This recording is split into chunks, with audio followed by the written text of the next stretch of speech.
berbuat kerusakan di muka bumi, sesungguhnya Allah tidak mencintai orang-orang yang berbuat kerusakan. Nah, itu artinya surat Al-Qasas ayat 77. Ada beberapa poin penting dari ayat ini, Bapak Ibu, kata Allah. Pertama, carilah akhirat dan jangan lupakan bagianmu di dunia. Jadi ada dua perkara yang berbeda redaksinya, Bapak Ibu ya. Akhirat wabtaghi, carilah akhirat. Tapi kalau dunia walatan sanasibaka, jangan lupakan bagianmu. Allah tidak mengatakan carilah akhirat, carilah dunia. Tidak. Carilah akhirat, jangan lupakan bagianmu di dunia. Itu artinya akhirat kita cari, dunia bagian kita sudah ada, tinggal jemput saja bagian kita. Makanya Bapak Ibu, dunia ini tidak perlu repot. Kenapa? Karena sudah dibagikan Allah untuk kita. Semua yang sudah dibagikan Allah pasti sampai. Makanya kata Allah di surat Az-Zukhruf, nahnu qasamna bainahum ma'isyatahum fil hayatid dunya wa rafa'na ba'dahum fawqa ba'din darajat. Kami telah membagi-bagikan dunia di antara manusia. Ada sebagian yang kami lebihkan dari sebagian yang lain. Itu artinya dunia ini sebelum kita dilahirkan, bagian kita sudah ada. Yang bagian kita ini tidak akan bertambah karena pandainya kita, tidak akan berkurang karena bodohnya kita. Semua yang sudah dibagikan pasti sampai. Itu makanya habis salat kita selalu berdoa, berzikir, Allahumma la mani'a lima a'taita wa la mu'tiya lima mana'ta. Ya Allah, kalau engkau sudah mencatatkannya untuk diberikan kepada saya, sedunia orang menutup pintu pasti sampai. Jika engkau tidak mencatatkannya untuk saya, sedunia orang mengantarkannya tidak akan datang. Makanya urusan dunia Bapak Ibu tidak usah khawatir. Kita sudah dipastikan menerima bagian kita masing-masing. Jadi kita bekerja itu karena perintah Allah. Allah suruh kita bekerja. I'malu ala makanatikum. Kata Allah, bekerjalah. Nah, bekerja itu karena perintah Allah kita dapat pahala. Balasannya surga. Bahwa bagian dunia kita tidak akan bertambah dengan kerasnya usaha kita. Tidak akan berkurang karena kecilnya usaha kita. Kalau usaha keras kecilnya yang menentukan hasil, harusnya tukang becak kayo-kayo. Dulu tukang becak, bara payah kerajo ketika becak lu pakai motor ibu. Dulu becak kan berkayu aja kakinya. Dari pagi sampai sore mengayu becak 2.000 dapat ibu. Bara payah kerajo itu. Ada orang batea-tea saya tiap hari ibu. Hai guys. Itu saya 2 miliar bagi seminggu ibu. Hai guys ya. Itu ber namanya. Hai guys. Itu saya kerajonya ibu di muka kamera. Banyak hasilnya tuh ibu. Hai guys tuh. Itu bukti tidak kerja keras yang menentukan hasil. Karena dunia Allah sudah bagikan. Makanya di surah Az-Zariyat ayat 22 kata Allah, wa fis samai rizqukum wa ma tu'adun. Di langit sudah dicatatkan Allah rezeki kita. Tidak akan bertambah itu. Makanya di akhirat kelak yang dihisap soal dunia bukan banyak yang kita dapatkan. Cara kau menjemput dan cara kau gunakan. Hanya itu yang dihisap. Jadi kalau Bapak Ibu dikasih harta dunia, hisapnya fi maktasab. Bagaimana kau jemput? Kalau halal, ya pahala. Dan bagaimana kau gunakan? Koruptor itu Bapak kalaupun tidak korupsi, bagian dia sebanyak itu juga. Cuma dia dihisap karena jalan yang salah diambil untuk menjemput rezekinya. Ya. Dan manusia ini akan mati kalau semua rezeki yang dicatatkannya habis. Makanya nanti menjelang Bapak Ibu mati, malaikat maut datang mencabut nyawa itu malaikat rezeki datang itu. Hai fulan bin fulan, saya sudah mengarungi seluruh penjuru semesta ini.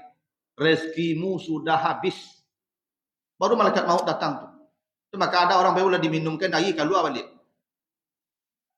Karena tidak ada lagi rezekinya habis. Ini apa ibu? Semua yang akan kita pakai makan itu semua sudah ada nama kita. Kok bara banyaknya di kardus sedikit. Banyak di kardus sedikit ibu. Baku ikut tiba di mengku ambo. Dek nama ambo ada siko. Ada nama ambo siko ke makuk tiba ke kambo. Nabi Isa tahu tu kata Allah, wa ya'lamu ma tadakhirun, ya, wa ma ya'kulun, wa ma ta'kulun. Nabi Isa tu tahu apa yang akan dimakan manusia. Jadi kalau nampak peyek satu ples, tu lah nama peyek tu bebo tu. Ada nama orang situ mah. Dan manusia hanya mengambil namanya, tidak akan mengambil yang tidak ada namanya. Yang tidak namanya tidak akan diambilnya tu. Coba cari onde-onde sapiriang, sadonya ibu makan tadi tu, tidak. Yang namu awak saja apa? Makanya apa-apa ibu misalnya ibu onde-onde kok lah dimakan lah mengangu mului kok. Tiba cucu nek onde-onde je. Waang lai je. Itu biarlah itu. Maka bagian kini apa ibu? Karena nama dia ada di situ. Dan kita tidak akan memakan sesuatu kecuali yang sudah ada nama kita di sana. Makanya kalau ada orang hasad dengan rezeki orang, amalnya dihapus. Seperti kayu bakar dipanggang api. Kenapa orang hasad amalnya dihapus? Dia tidak percaya, tidak yakin dengan pembagian Allah. Tidak beriman. Karena syarat amal di diri itu kalau dia beriman. Man amila salihan min zakarin au unsa wa huwa mu'minun. Syarat amal dihisab apa diperhitungkan Allah kalau dia beriman. Kalau dia hasad, tidak beriman dia tuh. Padahal dunia ini Allah sudah bagi-bagi. Seperti halnya kalau orang sombong, juga dihapus semua amalnya. Kenapa? Dia tidak percaya bahwa Allah yang membagi. Dia kira kena pandainya dia. Makanya Al-Qasas ayat 77 ini kan kasus Qarun ini. Qarun yang diberikan kekayaan oleh Allah. Ketika disuruh dia berinfak, dia berkata, tidak ada hubungannya dengan Allah. Ini harta saya dapatkan karena kepintaran saya. Haza min ilmin indi. Ini kena pandainya saya. Nah makanya Bapak Ibu, masalah dunia tidak usah kerasa kerusuk. Jemput saja bagian kita. Bapak Ibu kalau dunia ini ditentukan usaha kita, coba nanti cek. Bapak Ibu coba sama manggali di tepi jalan, dari Kerambi Mudo misalnya. Samo buka, samo tutui, samo jumlah kerambi. Ya, etong piti sore beko dapat le samo banyaknya. Ndak sama Bapak Ibu. Ndak sama walaupun manggali samo, tampik samo, lokasi samo, jumlah samo ndak sama. Beda Bapak Ibu. Samo-samo dosen. Ya dah, jam kerja samo. Masa kerja sama, tapi rumah tak sama bantu lebih tak sama loh. Sama-sama profesor, beda rumah jadi ke rumah profesor kok sama bebo. Tak sama rumah profesor, auto profesor pun tak sama lah. Enggak, kalau sama lah auto profesor kok artinya profesor kok sama auto satu cuma kalau usahanya yang menentukan hasilnya. Kadang ada profesor kok lampi pensiun baru beli auto, ya kan? Selama kok jonda panjang gitu. Karena memang tak sama bagiannya loh. Ya sama Bapak Ibu, apa pembagian kok tak akan sama dari Tuhan kok. Nah, bagian kita tuh jemput sajalah. Karena usaha kita tak menentukan hasil itu. Kenapa kata Allah? Carilah akhirat, jangan lupakan bagianmu di dunia. Nah, lalu kata Allah, kalau kita mencari akhirat, itu perintahnya wabtaghi. Wabtaghi itu dari kata bagha. Bagha itu artinya mencari, lalu ditambah dua huruf menjadi ibtagha yang menunjukkan makna takalluf. Mencarinya itu jangan santai. Mencarinya itu sungguh-sungguh dan serius. Itu kenapa ditambah dua huruf. Jadi kalau mencari biasa tuh wabghi. Tapi oleh Allah ditambah dua huruf lagi untuk menunjukkan makna seriusnya pencarian itu. Wabtaghi ditambah dua huruf lagi, ngelima hurufnya. Maka akhirat itu kata Allah cari, memang sungguh-sungguh mencarinya. Ada satu hadis yang orang keliru memahami Pak Ibu. Apa kata Nabi? I'mal lidunyaka ka'annaka ta'ishu abada. Beramallah, bekerjalah untuk duniamu seolah-olah hidup selamanya. Wa'mal li akhiratika ka'annaka tamutu gada.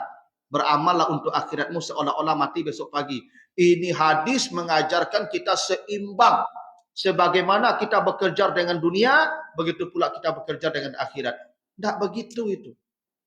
Mana pula bisa seimbang? Dunia 60 tahun mati. Tinggal.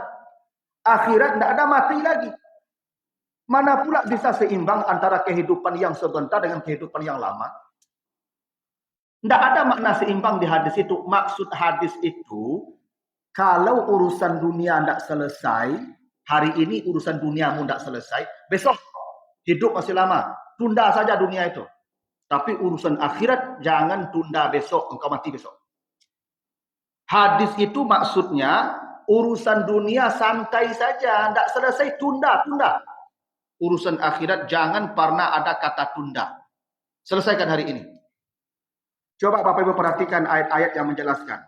Betapa urusan akhirat itu tidak boleh ada kata tunda, kata santai, kata besok. Coba perhatikan Ali Imran 133. Ali Imran 133. Apa kata Allah? Wasari'u ila maghfiratin min rabbikum wa jannah. Bersegeralah mendapat ampunan Tuhanmu dan sorganya. Perintahnya apa? Sari'u. Sari'u ini Ibu, cepat. Bersegera, tidak santai. Kalau urusan ampunan, urusan sorga, perintahnya bersegera. Secepat mungkin. Tidak ada santai. Cobalah, ada ayat yang, coba cari ayat agak satu. Bersegeralah mengurus duniamu. Bersegeralah mencari jabatan. Tidak ada. Yang ada tuh urusan ampunan, urusan akhirat, sorga, sari'u. Jangan santai, jangan lamban, cepat, segera. Tuh. Coba lagi baca nanti surah Al-Hadid ayat 21. Apa kata Allah? Al-Hadid 21. Sabiku ila maghfiratin min rabbikum wa jannah. Berlomba-lombalah mendapat ampunan dan surga Allah. Berlomba-lomba ya. Sabiku, Ibu. Berlomba-lomba, musabaqah. Sabiku ini menjadi yang nomor 1. Itu maksudnya tuh, musabaqah. Coba ada ayatnya, berlomba-lombalah mendapat dunia. Tidak ada. Berlomba-lombalah mengejar jabatan. Tidak ada. Tapi kalau ampunan dan sorga, memang begitu. Sabiku, berlomba-lomba untuk menunjukkan urusan akhirat. Tidak ada kata santai dan lambat. Tidak ada kata tunda. Berlomba secepat mungkin. Nah, coba nanti Bapak Ibu baca lagi. Surat Al-Jumu'ah ayat 9. Al-Jumu'ah ayat 9. Iza nudiya lis-salati min yaumil jum'ah fas'au ila zikrillah. Kalau kau mendengar azan berkumandang memanggil salat, berlarianlah menuju rumah Allah. Fas'au. Fas'au ini dari kata sa'a, berlari, sa'i. Jadi kalau ada panggilan menuju Allah, panggilan menuju akhirat, panggilan menuju ampunan, kata Allah fas'au. Tidak jalan santai dah. Berlarian. Fas'au. Tidak ada santai di situ. Kalau urusan akhirat, urusan pahala, lari-lari. Bekejar. Berburu. Namanya fas'au. Mana ada santai urusan akhirat? Coba Bapak baca lagi surat Abasa ayat 8. Wa amma man ja'aka yas'a. Ini ceritanya Abdullah bin Umi Maktum, seorang sahabat yang buta.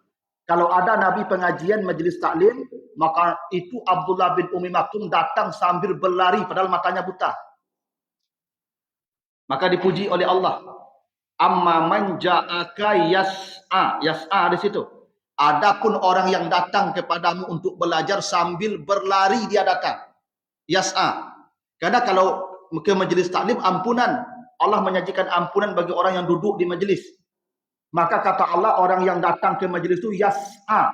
Berlarian datang. Makanya itu kalau ada pengajian di masjid kuah, yang di rumah tu berlarian ke masjid kuah. Harus begitu. Ikulah tiba Ustaz lari tu pulang bagai. Kan keterlaluan nama itu. Ya. Yalah tiba Ustaz nampak Ustaz duduk si kuah, lari tu pulang deh. Padahal perintah Allah itu kalau ada pengajian ja'a yas'a. Datang berlari datangnya. Kadang-kadang ada sebagian jamaah aku Ibu, lagi bojo tapi kemudian Ada cara-cara besar acok cukup. Kamu kalau acara diundang sudah isya, kamu semua yang isya di situ tuh. Ane jamaah aku lucu tibu boleh. Lah sangat 9 ibu-ibu itu baru papa ibu-ibu awak kamu dai dekat ustaz dah tibu aja.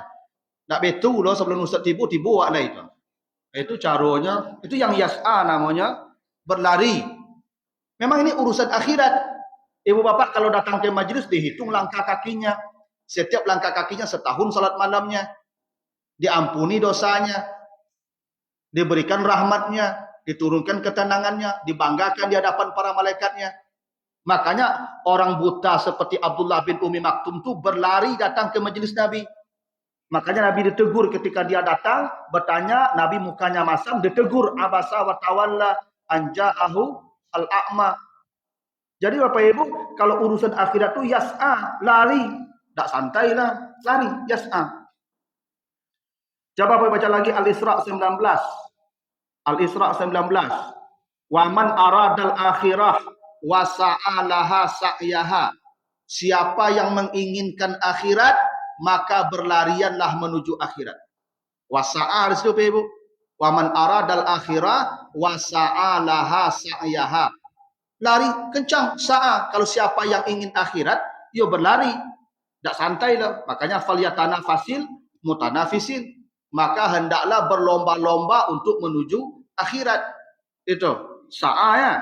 Coba lihat Al-Baqarah 148. Al-Baqarah 148. Fastabiqul khairat. Berlomba-lombalah kamu mendapat kebaikan akhirat. Fastabiqul itu ya. Berlomba-lomba Bapak Ibu untuk urusan akhirat, berlomba-lomba. Itu makanya sahabat dulu Bapak Ibu kalau mendengar pengajian Nabi itu semuanya basasak ke Nabi. Kenapa? Karena takut ada yang lolos dari telinga mereka. Maka turun ayat izaqila lakum tafassahu fil majalis fafsahu. Balapang-lapang lah seketik mundur ke belakang. Lalu sasak anguk Nabi lepaya, Nabi melo anguk. Nabi oksigen tu bagai sasak. Itu dulu sahabat begitu, berlomba-lomba kalau ada pengajian, berlomba-lomba mendakikkan Nabi. Beda aja jamaah gini. Kau bisa jauh dari Ustaz, jauh baru. Ya toh. Ya bah kau jauh dari Ustaz, pinggang lah sakit mencari tembok lah, menyandar lah. Ya toh. Memang betul lah. Memang akhirat tu fastabiqul khairat, berlomba-lomba gitu. Ya karena jauh ke bukan dek jauh, dek pinggang lah payah. Maku mencari tapi menyandar lah. Ya karena mendengar ceramah ke macam itu. Ya pensiun. Ya toh. Pinggang lah payah. Makanya beraja tu fisigar ketika ketek. Ya kan ketika ketek utak sedang letarang baru, ya mata sedang rancak, telinga sedang nyariang, tenaga sedang ngamu. Aku lah pensiun baru beraja, baru ceramah boleh dah modeko langsung. Ya dan tenaga nak do lah utak nak mudah suang lah. Tapi paling indah jadilah dua sikut yang puido so sadonya. Aman toh. Ya makanya Pak Ibu, siapa yang paling pertama selamat dihisap di akhirat? Dari 7 manusia yang pertama aman dihisap akhirat itu adalah syabun nasa'a fi ibadatillah, anak muda yang ahli ibadah. Kenapa anak muda yang ahli ibadah? Kalau anak muda yang ahli ibadah tu kalau ada dia ahli ibadah masa mudanya loss dari hisap tu. Hisap yang paling berat tu hisap masa muda. Karena anak muda tu ketika muda tu banyak dekat dengan maksiat. Ya dah. Coba cari Pak Ibu ke kafe-kafe malam Minggu, hari Sabtu, hari Minggu. Siapa ni semua ni kafe? Ya muda-muda, rancak-rancak, boleh wakilik-wakilik, wangi-wangi, harum-harum dia tahu. Ya, bon parfum. Apa yang menangkap pengajian ke masjid itu? Bon tarason, bon balsem, ya, bon minyak angin, presker, salemo malasui-lasui, batuk pada hak-dahak, ya tahu. Lebih pensil, lebih lapuk ke masjid kan. Itu begitu masjid itu, ya tahu. Makanya kalau orang gaib, orang pensiun ke masjid, malaikat tak kajuitnya lah. Kecik malaikat itu yo, kelamu lah macam malaikat. Tapi kalau anak muda ke masjid, baru kagum malaikat. Mana anak muda sudah jadi lah. Mana anak muda? Tak ada lah. Jadi kalau mencari tembok menjauh dari ustaz tu bukan ingin jauh, dia pinggang lapuk. Walah, bola. Tapi paling tidak fastabiqul khairat. Urusan akhirat tu berlomba-lomba. Coba baca lagi Azariyat 50. Azariyat 50 kata Allah, fafirru ilallah, berlarianlah menuju Allah. Berlarian Ibu ya. Farra tu berlari kencang seperti dikejar harimau. Bapak Ibu kalau nampak sesuatu yang membahayakan, lari kencang tu bahasa Arabnya farra. Kata Allah kalau ingin menuju Allah, firru ilallah, berlari kencang menuju Allah. Semua urusan akhirat itu sari'u, cepat, sabiku, berlomba, fastabiku, berkejaran, firru, saling berjari cepat, fas'au, berlari kencang. Tapi coba urusan dunia perhatikan. Coba lihat surah Al-Muluk ayat 15. Al-Muluk 15. Wallazi ja'ala lakumul arda zalulam famshu fi manakibiha wa kulu mir rizqihi wa ilaihin nusyur. Kata Allah, Allah menciptakan bumi yang penuh hamparan, di sana banyak rezeki-rezeki ditebarkan Allah. Di bumi yang hampar ini, yang ini datar, ini banyak rezeki-rezeki disebarkan Allah untuk kita. Kata Allah, famshu, berjalanlah menjemput rezekimu. Berjalan ya, berjalan menjemput rezeki. Tapi perintah berjalan mencari rezeki bukan fas'au, bukan sari'u, bukan sabiku, bukan fastabiku, bukan firru, famshu. Famsu itu dari kata masya. Masya itu artinya berjalan santai. Itu kenapa ada kata tamasya. Tamasya itu kenapa disebut tamasya? Karena jalan santai. Itu maksud tamasya. Jadi kalau bertamasya jangan pesawat. Bertamasya kok jodong-odong. Ya. Karena tamasya kok jalan santai, je pesawat, kalau jalan santai itu enggak tamasya, enggak pesawat namanya itu. Masa ko jalan lambe, tu mako perempuan tu jalannya masa. Nanti baca cerita anak-anak Nabi Syuaib ketika berjalan menemui Nabi Musa. Izja'at ihdahuma tamshi alastihya. Perempuan tu berjalannya tamshi, jalan lambe. Perempuan tak boleh jalan kancang. Perempuan jalannya lambe-lambe. Tu perempuan begitu. Maka kalau laki-laki berjalan, ibu mundur, lambe-lambe, rem, apa dulu. Kalau laki-laki kancang, waja'a rajulun min aqsal madinati rajulun wa waja'a min aqsal madinati rajulun yas'a. Kalau laki-laki kancang jalannya, sa'i. Kalau perempuan tamsi, lambe. Aturnya begitu. Maka tamsi itu jalan santai, tamasya.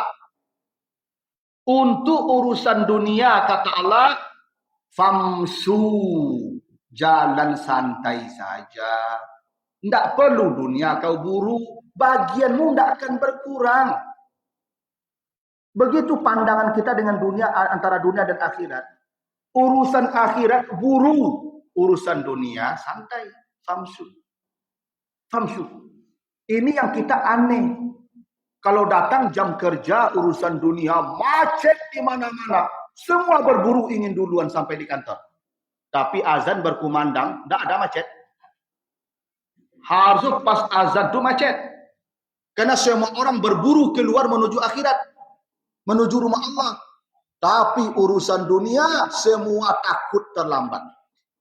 Hingga macet di mana-mana jam 7 itu. Kenapa? Berburu, beku hilang dunia seketik.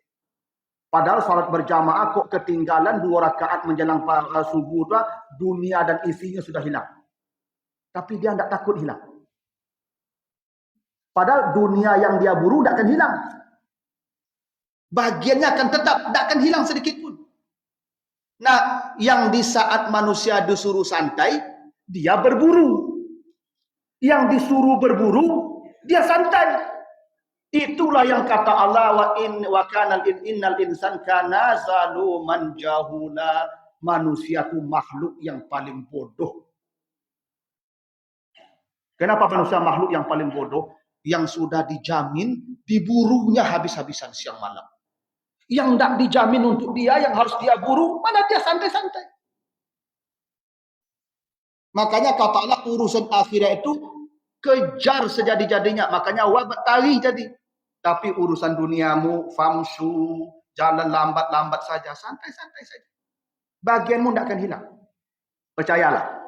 Nah, harusnya Bapak Ibu, urusan yang seperti ini kita berburu. Urusan dunia itu tidak apa-apa, tidak berburu. Nanti bagian kita datang sendiri itu. Bapak Ibu tidak bekerja pun, kalau datang, kalau rezekinya masih ada, makan juga nanti. Percayalah. Cobalah manuang saya rumah, tidak cari kerajo, manuang saya. Makannya begitu. Minimal ibu orang pada mati tidak makan, yang tancelan nasi orang. Ya itu sebab saja tuh. Ibu orang tuh sebab rasa kiok datang. Percayalah Ibu tuh, ya. Dan dunia aku tidak akan meleset. Saya Ibu dulu ketika waktu kuliah, jadi ada tidak tahu mungkin aduganya mahasiswi. Jadi dia melahirkan di kamar mandi di UIN Fatullah, di Masjid Fatullah di Jakarta itu. Lalu habis melahirkan di kamar mandi, ditinggalkan anaknya situ. Habis melahirkan tuh anak merah tuh ibu. Habis melahirkan dicampakkan dia pergi. Kebetulan di hari itu ada artis namanya Vena Melinda. Ada acara dengan mahasiswa di kampus. Itu langsung dia datang ke kamar mandi itu, diambilnya anak itu. Sampai sekarang anak itu hebat, sehat, baik.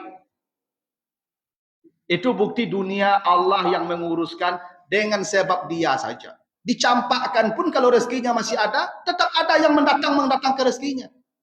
Tidak usah khawatir, Ibu, urusan dunia ini. Dunia sudah cukup dibagikan Allah. Jadi ibu kalau mati ya Pak, mati salah ndak Allah. Rezeki yang camel ibu le. Beko mati ya Pak, beko ndak ibu, rezeki ibu tetap. Ya, beko ada sebab lain beko termakuk mati mana Pak tu, ada sebab lain rezeki ibu datang begitu. Cayo lah kamu. Yang camel lo ke mati ya Pak tu mau mati salah ndak jadi lah beko hidup ibu beko tu mah. Ya tu. Karena urusan dunia aku lah sudah dibagi ibu. Jadi camel aja le. Nah, yang perlu kita buru tu akhirat. Nah, itulah alasan ibu ya. Kenapa Allah mengatakan wabtari tadi ya, cari akhirat itu cari yang serius, bukan cari santai, cari yang sungguh-sungguh. Itu bukti sungguh-sungguh tadi. Semua perkara akhirat, semuanya kesungguhan. Urusan dunia santai-santai. Ya karena sudah pasti, sudah dibagikan, Pak Ibu. Tidak usah khawatir lah. Nah begitulah Bapak Ibu. Ya di antara pesan yang hendak disampaikan Allah di surah Al-Qasas 77. Ada pertanyaan Ibu ke sini? Nah ya, nah cukup begitu. Mudah-mudahan ada manfaatnya. Lebih kurang mohon maaf. Subhanakallahumma wa bihamdika asyhadu an la ilaha illa anta astaghfiruka wa atubu ilaika. Wassalamualaikum warahmatullahi wabarakatuh.